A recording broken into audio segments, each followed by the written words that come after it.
Thank you, Jiwan said. You are very strong. If you had caught me, it would have been over. The auxiliary gym was smaller than the main training halls with basic equipment and padding that had seen better days. When Jiwan arrived before dawn, 6 cadets were already waiting.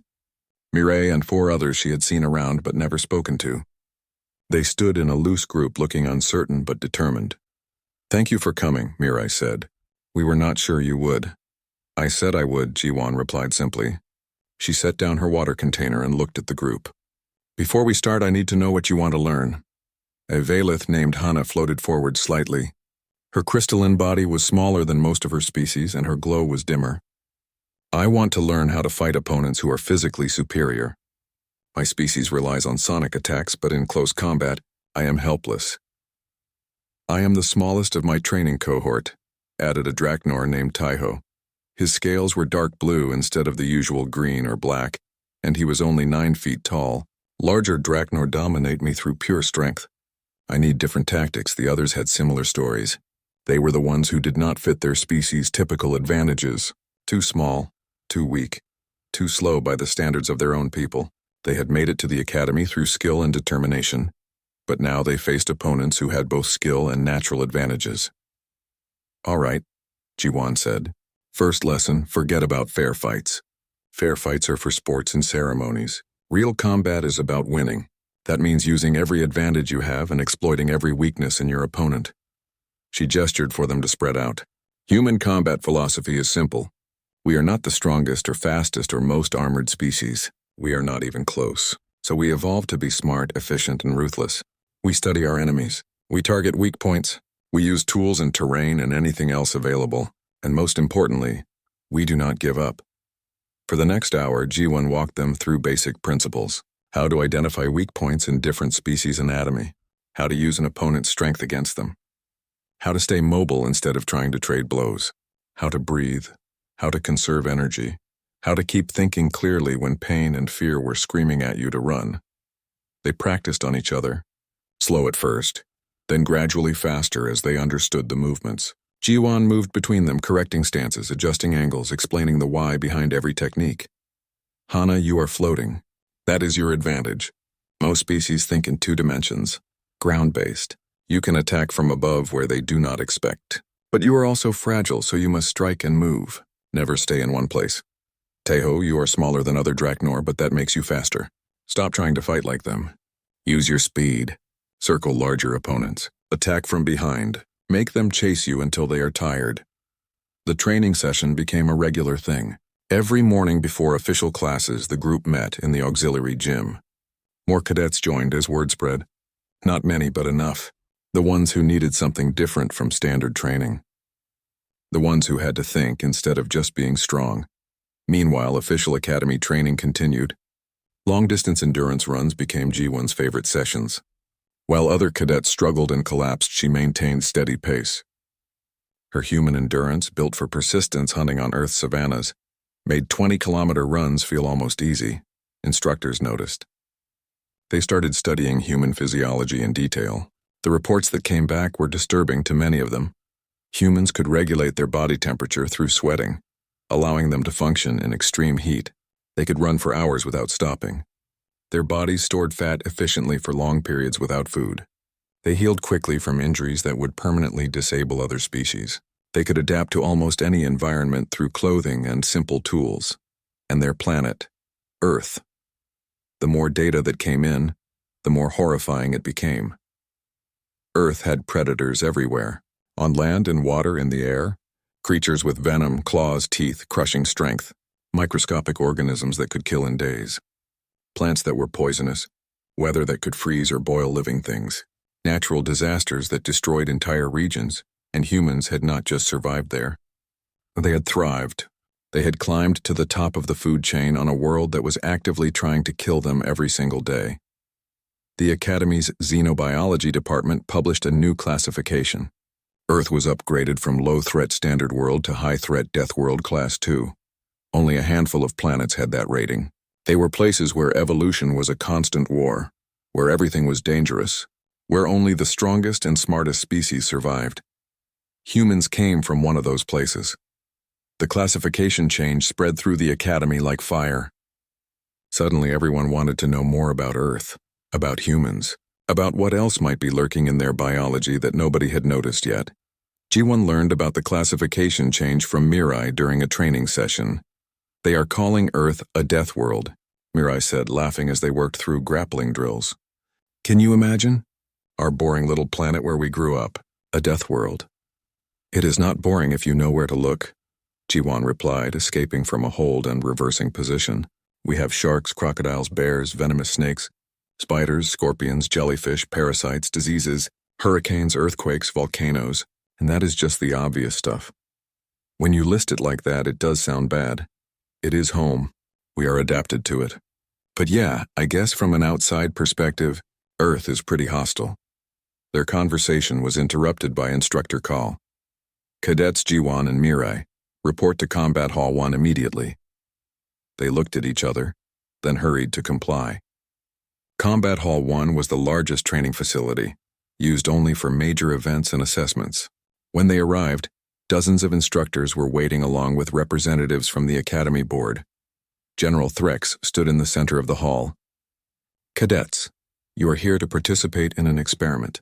The board wishes to better understand human combat capabilities. You will face a series of opponents in non-lethal combat. Different species, different tactics, escalating difficulty. This is not a punishment or a test of loyalty. This is research. Do you consent? G1 and Mirai looked at each other. Mirai shrugged. Why not?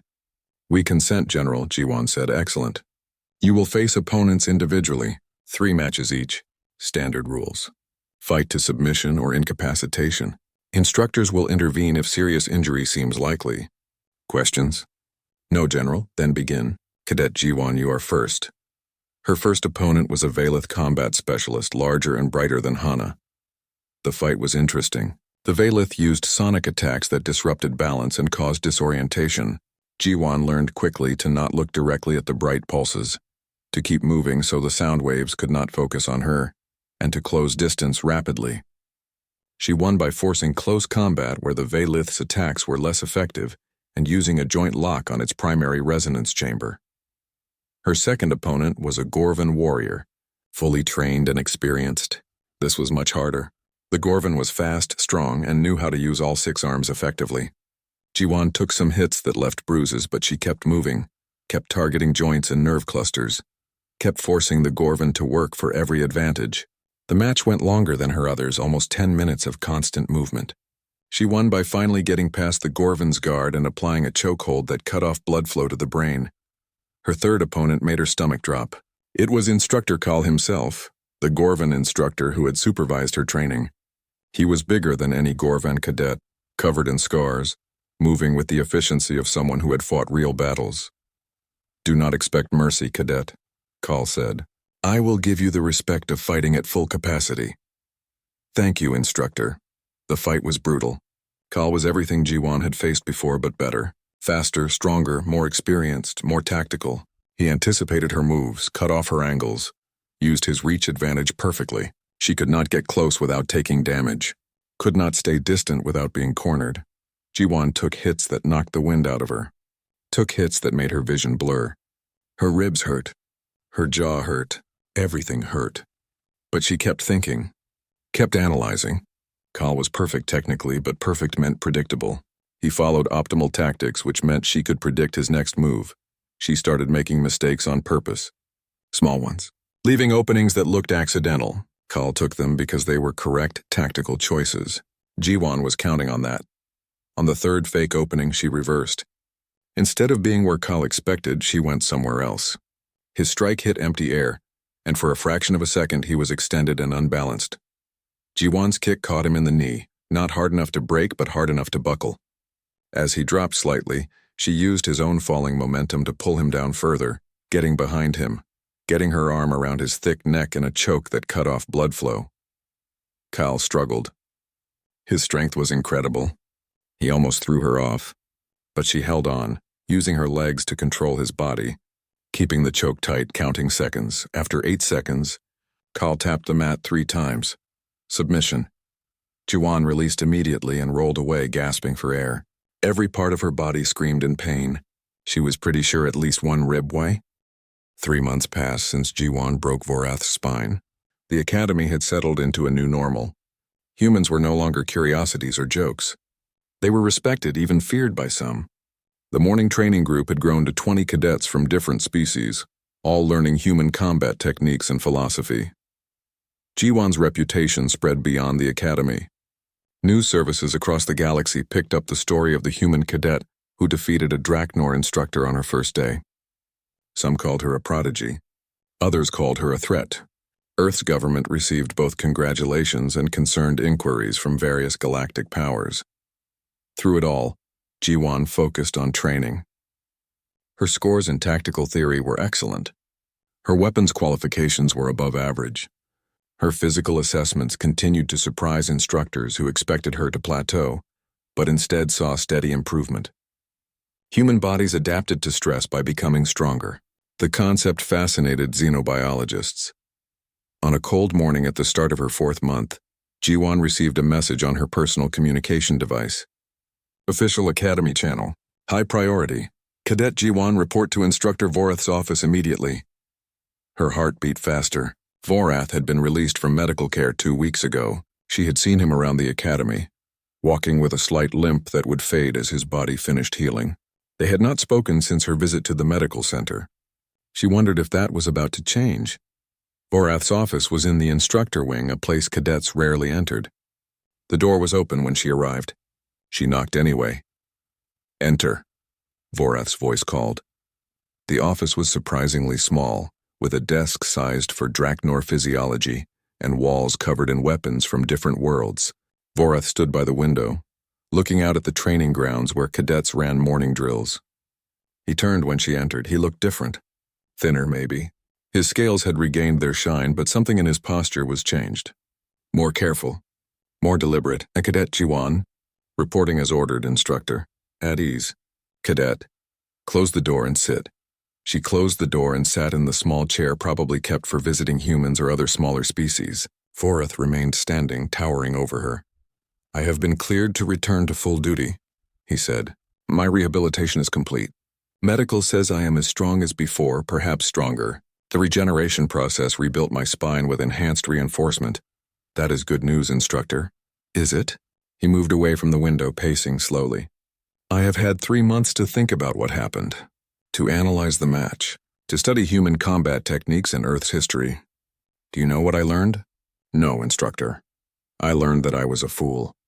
Not just for underestimating you, for underestimating your entire species. Humans have been fighting for survival since you evolved. Your planet tried to kill you every single day, and instead of going extinct, you adapted. You became persistence hunters who can chase prey until it dies of exhaustion. You became tool users who turned everything into weapons. You became pack hunters who coordinate and communicate and sacrifice for each other. He stopped pacing and looked directly at her. You are apex predators from a death world, and I treated you like prey. That was my mistake. You could not have known, Instructor. I should have known. I am a combat instructor at the most prestigious military academy in the galaxy. It is my job to know. I failed in that job and I paid for it. He reached over and pressed a control on his desk. A holographic form appeared in the air between them. I have submitted an official challenge. Formal dueling protocols. You versus me. Full preparation allowed for both parties. Combat continues until one party submits as incapacitated or... He paused. Or dies. Jiwan felt cold. Dies, Instructor? Formal duels under galactic law can be lethal if both parties agree to those terms. It is rare but permitted. I am invoking that option. Why? Because I need to know. I need to prove to myself that I am still a warrior worth the name. 3 months ago you defeated me in seconds. I was unprepared, arrogant, and foolish. Now I am prepared. I have studied. I have trained specifically to counter human tactics. I have enhanced my armor to protect weak points. I have developed strategies. This time will be different, and if it is not, if I win again, then I will know the truth. That humans are superior fighters, that I should never have been an instructor in the first place, that my entire career was built on fighting opponents weaker than me. His voice was quiet but intense. I need to know, Cadet, I need this fight. Jiwan sat quietly for a moment. She understood. This was not about revenge or pride. This was about identity. Vorath defined himself as a warrior, and she had shattered that definition. He needed to rebuild it, and the only way he knew how was through combat. If I refuse, then I will accept that too. The choice is yours. I am offering the challenge. You have no obligation to accept, but I am asking you, warrior to warrior, give me this chance. She thought about it. About what accepting would mean. A formal duel with lethal parameters meant real danger. Vorath would come with everything he had. He would be faster, stronger, better prepared, and completely focused on her destruction. She could die, but she could also prove something important, not just for herself but for all humans, that their victory was not luck, that they belonged in the galaxy's warrior class, that Earth's Death World children could stand against anyone. I accept your challenge, instructor. Vorath's eyes gleamed. Thank you. The duel will be scheduled for 1 week from today. That gives you time to prepare. Use it well. I will, instructor. One more thing. I have requested that the duel be recorded and broadcast throughout the Academy. Others should see this. They should understand what humans are capable of when prepared and warned. Is this acceptable? Yes, instructor. Then we are agreed. Dismissed, Cadet. Jiwan stood, saluted, and left the office. Her legs felt shaky, but she kept her walk steady until she was out of the instructor wing. Then she found a quiet corner and sat down to process what just happened. She had a week to prepare for a fight that might kill her. Against an opponent who had spent 3 months studying how to counter everything she could do. An opponent who was bigger, stronger, faster, and now armored against her best techniques. She needed help. The first person she found was Mirai. Her fellow human was in the library, studying stellar navigation charts. When Jiwan explained what happened, Mirai's face went pale. He challenged you to a lethal duel? Is he insane? He is desperate. And I accepted. Why would you accept? You already beat him once. You have nothing to prove. I have everything to prove. If I refuse, people will say the first victory was luck, that humans can only win through surprise. This way we prove it was real, that we are genuinely dangerous. Mirai was quiet for a moment. You said we. You want my help? I need everyone's help. I have a week to prepare for the fight of my life. They gathered the morning training group that evening, 20 cadets, all species, all sizes. Jiwan explained the situation and asked for their assistance. I need you to study Draknor combat with me. I need different perspectives, different ideas. I need to prepare for every possible strategy Vorath might use. Teho, the small Draknor, stepped forward. I will help. I know my species' fighting style better than you do. I can show you what Vorath will do, how he will move, where he will strike. Hana, the Valith, floated up. I can help with tactical analysis, running simulations, finding optimal strategies. Dane, the Gorvin who had sparred with Jiwan, crossed his arms. I will be your primary training partner. I am similar size to Vorath, if not identical. You can practice on me. One by one, the others offered their skills. By the end of the meeting, Jiwan had a complete training team, each with a role, each committed to helping her win. The week that followed was the hardest of Jiwan's life. She trained from dawn until late night, only stopping for meals and brief sleep. Teho taught her advanced Draknor anatomy, showing her weak points she had not known existed. Hana ran combat simulations, feeding variables into computers and analyzing outcomes. Dine let her practice strikes and techniques until her hands bled and her legs could barely stand. Other cadets joined the training sessions. Word spread through the academy that G1 was preparing for a lethal duel, and many wanted to witness the preparation. Some offered advice. Some just watched and learned. Instructor Call approached her on the 3rd day of training. Cadet G1, I have heard about the challenge. I would like to offer assistance. Thank you, instructor. What did you have in mind? I will spar with you in full protective gear. I will fight like Vorath would fight, using the tactics he favors, the strategies he teaches. This will prepare you better than training with students. They sparred for hours. Kal was merciless, exploiting every weakness, countering every technique. G1 lost most of their matches. But she learned from each loss, adjusted, adapted. By the end of the 3rd day, she was winning occasionally. By the end of the 5th day, she was winning half the time. You learn quickly, Kal said after a particularly hard match. That is the human advantage. Not just endurance or pain tolerance. You adapt faster than any species I have seen. Evolution on a death world teaches you to change or die. Will it be enough against Vorath? That depends on how much he has learned. But you are not the same fighter who faced him 3 months ago. 3 days passed and the Academy had not stopped talking about what happened in Combat Hall 3. Ji-won heard the whispers everywhere she went. In the dining facility, where she ate food designed for her species' biology. In the corridors between classes where cadets moved aside when she approached. In the training halls where instructors watched her with new eyes. The small human who broke Vorath's spine. That was her name now. She tried to focus on her studies. Tactical theory. Weapons systems. Stellar navigation. The classes were difficult but not impossible. Her brain worked fine even if everyone thought her body was strange. But the stares continued. The careful distance other cadets maintained. Like she was a bomb that might explode if jostled. On the 4th day, Ji-won was called to the medical center. The facility was enormous, designed to treat dozens of different species with wildly different biologies. One section had tanks of liquid for aquatic species. Another maintained a toxic atmosphere for methane breathers. Ji-won followed the guide drone to a private room in the standard atmosphere section. Vorath was there. He lay on a medical bed designed for Draknor physiology, his massive frame barely contained by the reinforced structure. His upper body was unrestrained, but his lower half was encased in a regeneration pod that glowed with soft blue light. Tubes and wires connected him to various machines. His scales looked duller than before and his eyes were tired. "Cadet Ji-won reporting as requested, instructor," she said, coming to attention by the door. Vorath turned his head to look at her. For a long moment he said nothing. Then he gestured with one clawed hand. "Close the door. Sit if you wish. This is not an official meeting." Ji-won closed the door but remained standing. "How are you, instructor?" "Paralyzed from the 3rd vertebral plate down," he said bluntly. "The regeneration process will take approximately 90 standard days. After that, I will need 40 days of physical therapy to regain full mobility. During this time, I cannot perform my duties as combat instructor." "I am sorry," Ji-won said. "She meant it, are you?" Vorath's head tilted. "You requested the match. You struck with full force. You aimed for a critical weakness in my anatomy. These are not the actions of someone who is sorry.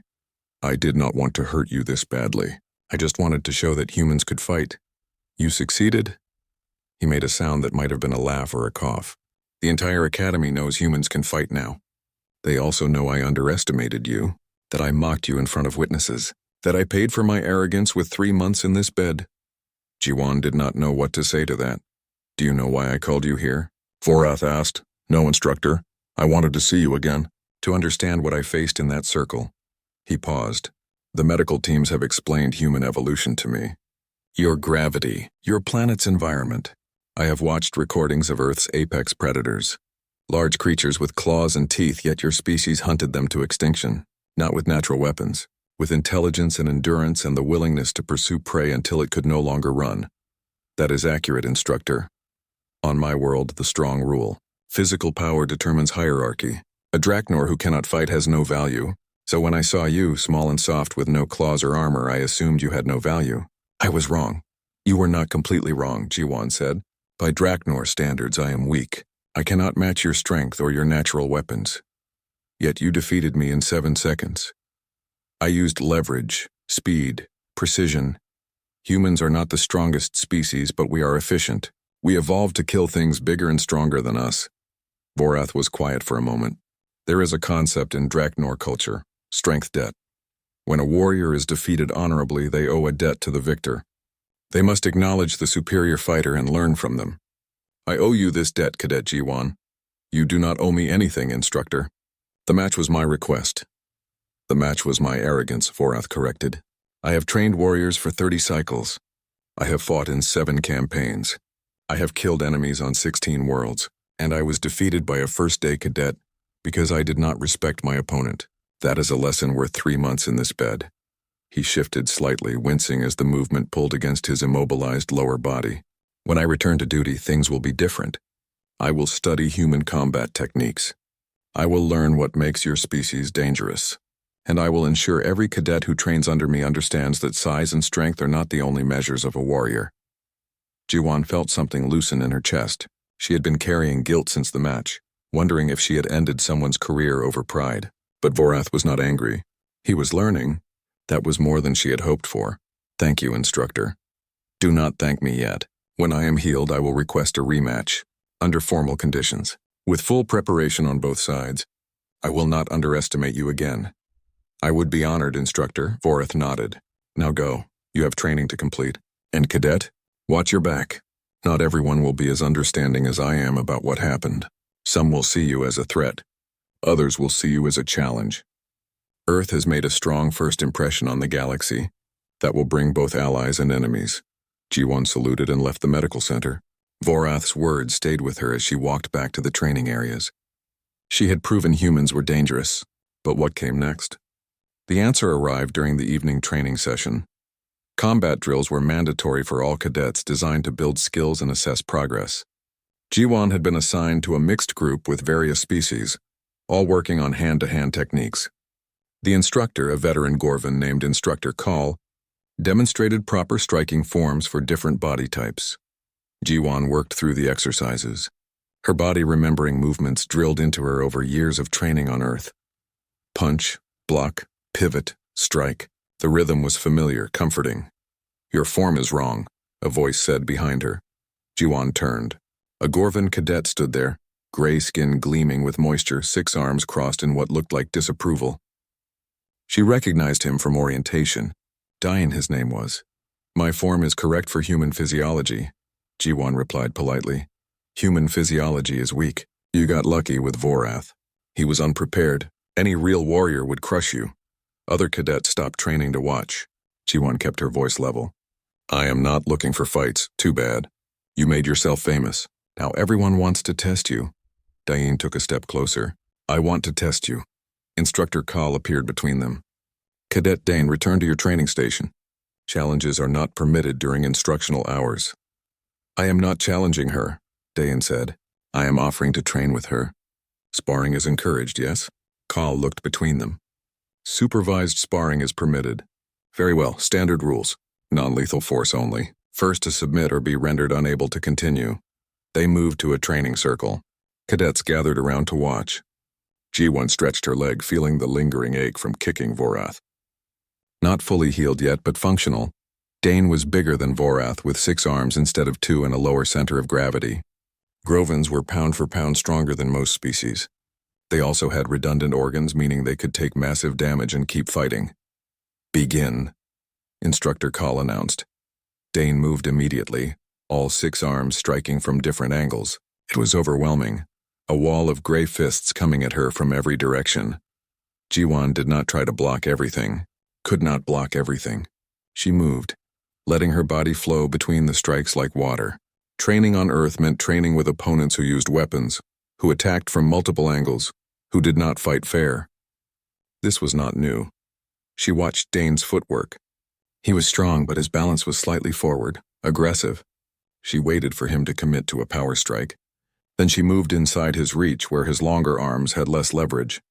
Her elbow found his solar plexus, the cluster of nerves that existed in similar locations across most species. Dane grunted and stepped back. 2 of his arms dropped slightly, guarding his center. That left 4 arms still active. He used them to grab at her, trying to grapple, to use his strength advantage. G1 twisted away, staying mobile. Grappling with a Gorvan was suicide. They would crush her if they got a solid hold. She struck at his knee, a quick low kick that forced him to adjust his stance. Then his elbow joint, making one arm go numb for a moment. Then his opposite knee. She was not trying to hurt him seriously, just disrupt his balance. Make him react instead of act. Dane was getting frustrated. She could see it in his movements, the way his strikes became wilder, less controlled. He was used to overwhelming opponents with raw power. But power meant nothing if it could not connect. G1 saw her opening. Dane overextended with a high strike, lifting his center of gravity, and she dropped low, sweeping his support leg. He crashed down hard, and before he could recover, she had his primary arm locked in a joint submission, pressure applied to the weak point of his elbow. Submit, she said quietly. Dane thrashed once, trying to use his other arms to break free. G1 applied more pressure. Not enough to break, but enough to make the point clear. She could break it if she wanted to. Submit, Dane growled, and she released him immediately. The watching cadets were silent as G1 helped Dane to his feet. He rubbed his arm, testing the joint. You are fast, he admitted. Faster than I expected. Earth was a high-gravity death trap where everything evolved to kill everything else and humans evolved to kill everything. She smiled. How the combat circle felt smaller now that Jiwan stood inside it. The padded floor beneath her feet was firm, but would absorb some impact. Good for training, bad for her. She needed solid ground for what she planned to do. Vorath circled to her right, moving with the easy confidence of a predator that had never met anything it could not kill. His tail swayed behind him for balance and his claws clicked softly against the padding. Each of his hands was large enough to completely wrap around Jiwan's torso. The human hesitates, Vorath announced to the watching cadets. This is common for species from comfortable worlds. They train in safety with rules and referees. They never face real danger, so when danger appears, they freeze. Jiwan did not respond. She was counting his steps, watching how his weight shifted. His species had evolved as ambush hunters in desert canyons. Fast strikes from hiding, overwhelming force. But that meant they were used to prey that ran away. She was not going to run. Perhaps we should stop, Vorath continued. I would not want to injure Earth's representative on her first day. The medical bay is quite far and human bodies are so fragile. Some of the cadets laughed. Others watched silently. A few Jiwan noticed were not laughing at all. They were studying, analyzing. Good. Let them learn. Vorath made his move. He was fast, incredibly fast for something so large.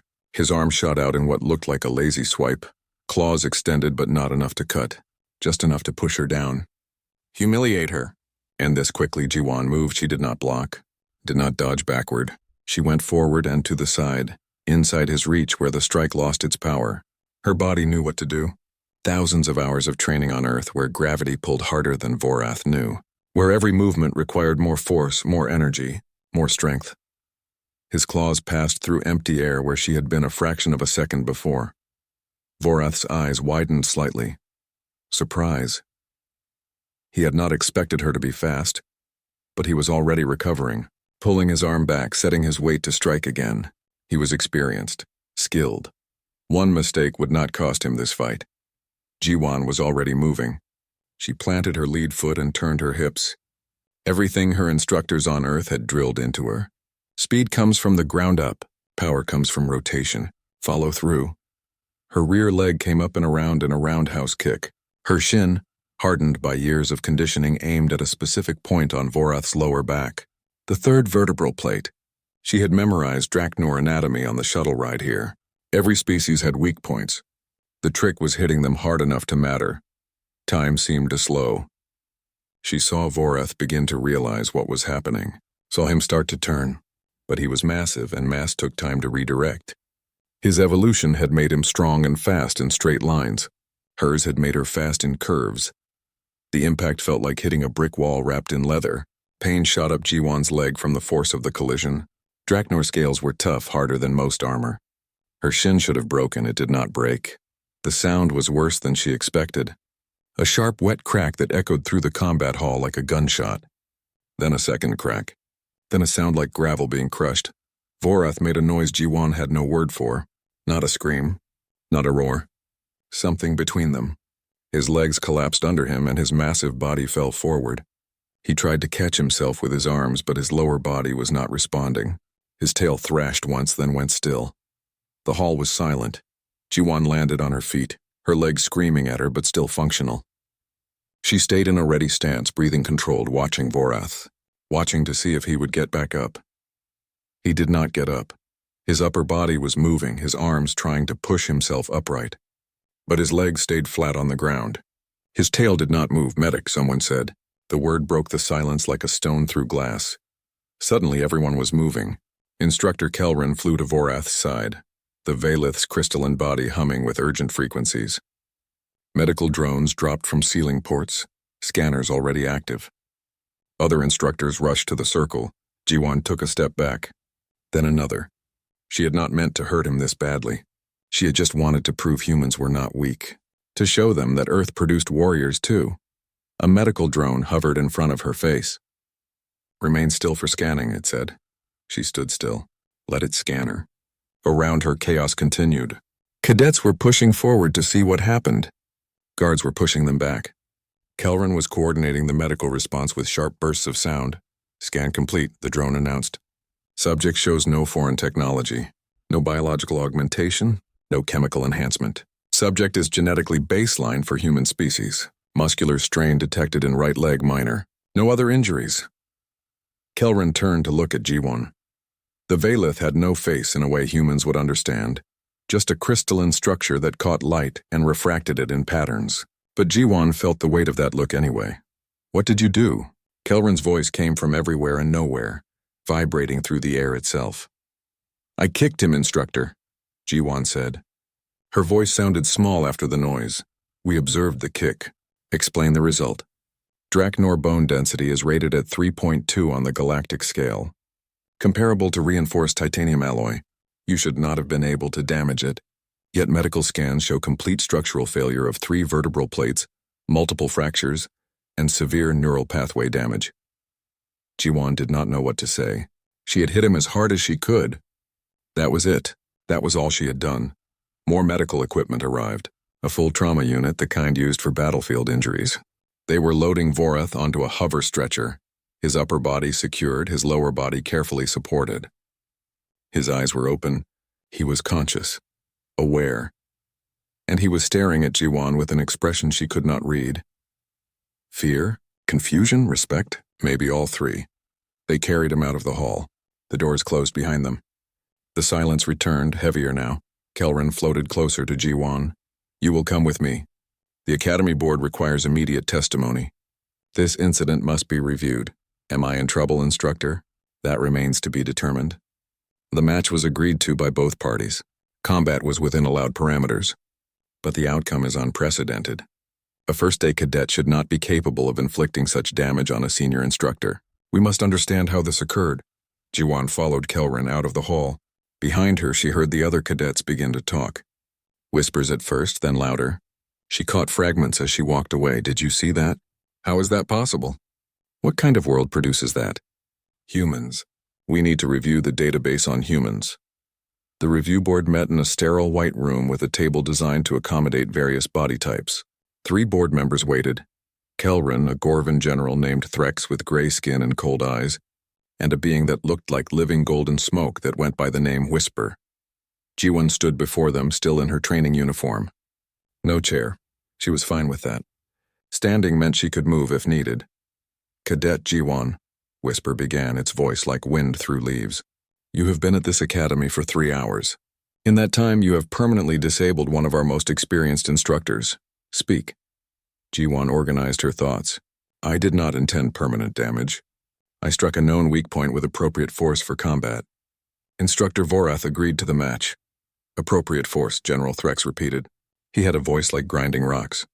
Medical analysis indicates the strike generated 8,400 newtons of force. That is sufficient to crumple starship hull plating. You are 61 kilograms. Explain how this is possible. I do not know the mathematics, General. I just know how to kick. Unacceptable answer. Threx leaned forward. You will be tested, scanned, analyzed. If you have been illegally augmented, if Earth has violated the enhancement treaties, there will be severe consequences. Test whatever you want, Jiwon said. I am completely natural. They did test her. For the next 4 hours, medical drones and analysis equipment examined every part of her body. Her bones, muscles, organs, nervous system, brain chemistry. They compared her to the human genetic database. They ran simulations and calculations. The results were clear. She was completely normal. Average human female. Slightly better than average fitness for her species. No augmentation. No modification. Toe tricks, this makes no sense, Threx growled, looking at the data. Her bone density is barely adequate. Her muscle mass is minimal. She should not be capable of this, Kelrin hummed thoughtfully. Unless our assumptions about humans are incorrect. Whisper. Access the Earth database. Full planetary specifications. The golden smoke being rippled and shifted. Accessing Earth, 3rd planet from a yellow dwarf star. Class M biosphere. Oxygen-nitrogen atmosphere. Surface gravity. It paused. Surface gravity. 1.0 standard G. Correct, Kelrin said. We classified Earth as low gravity based on initial surveys. I am reading conflicting data, Whisper continued. The galactic standard of 1G was set by averaging the gravity of the first 50 species to join the alliance. Earth matches this average. However, the current average gravity across all member species is 0.7 G. Earth is above average. Silence in the room. Show me the gravity ratings of current ACAD. The shuttle doors hissed open, and Jiwan stepped into the main hall of the Galactic Military Academy. Her boots made soft sounds on the polished metal floor, almost silent compared to the heavy thuds and scrapes of the other cadets moving around her. She tilted her head back to look up at her new classmates. Way up, a massive reptilian creature walked past, its scales gleaming dark green under the bright lights. Its head nearly touched the ceiling panels 15 feet above. The creature's eyes were cold yellow slits, and when it breathed, G1 could smell something like burnt copper. A Drachnor, she remembered from her species briefing. Warriors from a desert planet where everything tried to kill everything else. To her left, a being made entirely of what looked like purple crystal floated by without touching the ground. It hummed with a low frequency that made Jiwan's teeth ache. A Valith. They communicated through sound waves and could shatter glass with their voice if they wanted to. A cadet with 6 arms and gray leathery skin pushed past her, not even noticing she was there. Each of its arms was thicker than G1's entire torso. The Gorvan species, bred for war on a high-radiation world where only the strongest survived past childhood. G1 pulled her bag higher on her shoulder and made her way to the orientation area. She was 5 feet and 5 inches tall, average for a human woman, tiny compared to everyone else here. The smallest cadet she'd seen so far was still a foot taller than her, and that one looked like it was made of living metal. The orientation hall was enormous, rows of seats designed for bodies of all shapes and sizes. G1 found a human-sized chair in the back and sat down. Around her, hundreds of cadets from dozens of species filled the space with noise. Growls, clicks, hums, and sounds she had no name for, mixed together into a wall of alien conversation. A few other cadets glanced at her, then looked away. She saw it in their eyes, or eye stalks, or sensory organs. Confusion. Dismissal. They were wondering what something so small was doing here. G1 had seen that look before. Every day of her life on Earth, actually. She was not particularly strong by human standards. Not particularly fast. She had graduated from basic training in the middle of her class. But she had something that got her here, to the most prestigious military academy in the galaxy. She was stubborn, and she did not quit. The lights dimmed. A holographic projection appeared at the front of the hall, showing the academy's symbol. A voice boomed through speakers, translated automatically into every language present. Cadets, welcome to the Galactic Military Academy. You have been selected from billions of candidates across thousands of worlds. You represent the finest warriors your species can offer. Over the next 4 cycles, you will be tested, broken down, built back up. Most of you will fail. Those who succeed will become officers in the Galactic Defense Fleet. You will protect civilized space from threats both external and internal. The projection changed to show combat footage, ships exploding in space, ground battles on alien worlds, boarding actions in zero gravity. G1 watched carefully, studying the tactics. Today we begin with physical assessment. Your bodies will be measured, tested, and ranked. This will determine your initial training group. Report to Combat Hall 3 in 1 standard hour. Dismissed.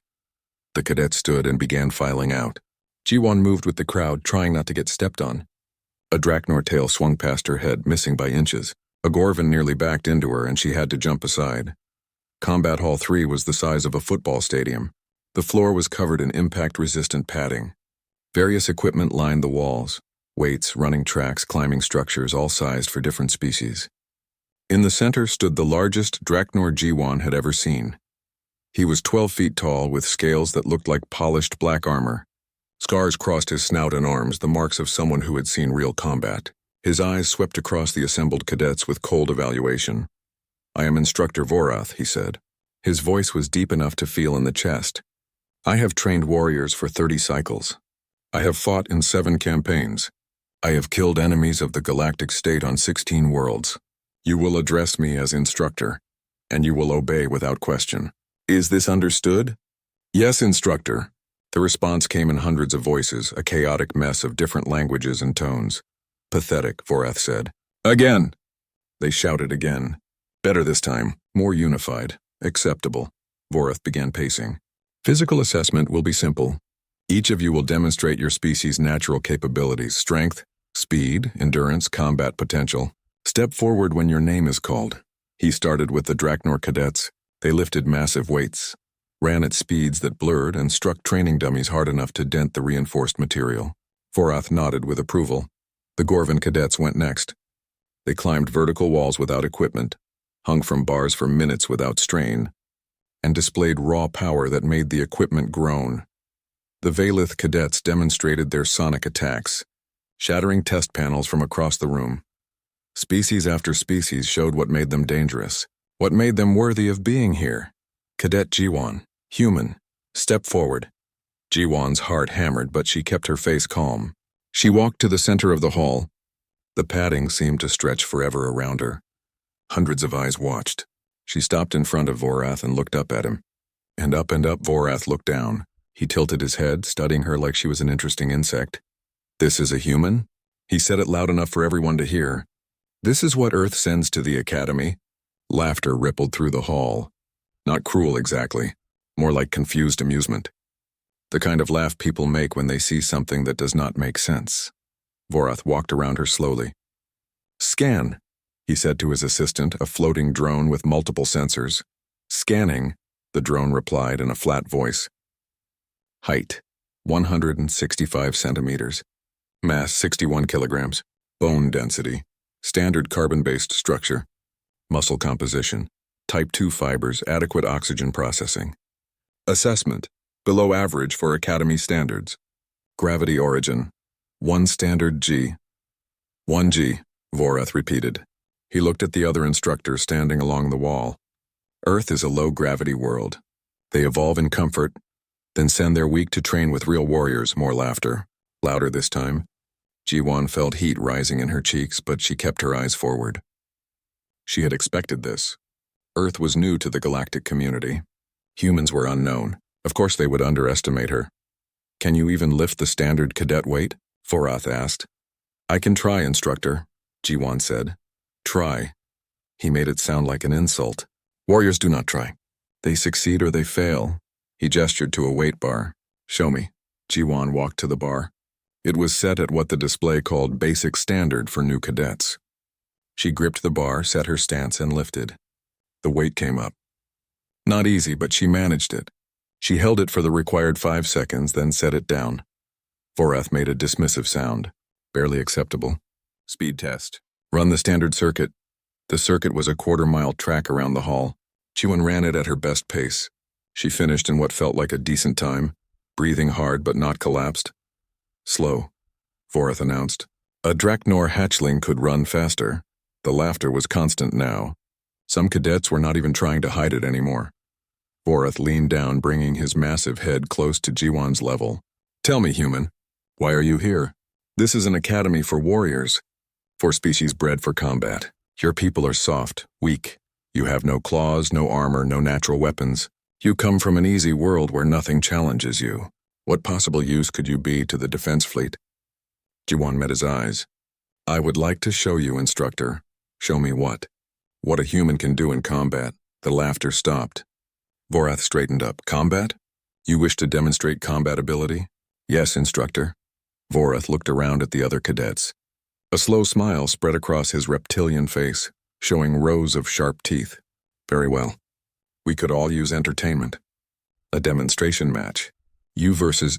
He looked around. "No. That would not be fair to the other cadets. You versus me." Silence filled the hall. A demonstration match between an instructor and a cadet on the first day was unusual, but not forbidden. "Instructor Vorath," one of the other instructors called out. "A Valith named Kelrin. Perhaps a more equally matched..." "The human requested it," Vorath interrupted. "I am simply granting her wish. Non-lethal combat. First to submit or to be rendered unable to continue. Standard Academy rules." He looked down at Jiwan. "Unless you wish to withdraw?" Jiwan took a breath. Then another. "No, instructor. I accept." "Excellent." Vorath walked to the combat circle marked on the floor. "This will be educational for everyone." Jiwan followed him. Her hands were shaking slightly, so she made fists to stop it. Around the circle, cadets pressed closer to watch. This was either going to be the shortest demonstration in Academy history, or something else entirely. Vorath took a casual stance, weight on his back leg, arms loose. He was not even taking her seriously. Begin when ready, little human. Jiwan rolled her shoulders, bounced on her toes. She studied Vorath's stance, his balance, the way his weight distributed. She had one chance at this. One moment to make them understand. Earth was not a low-gravity world.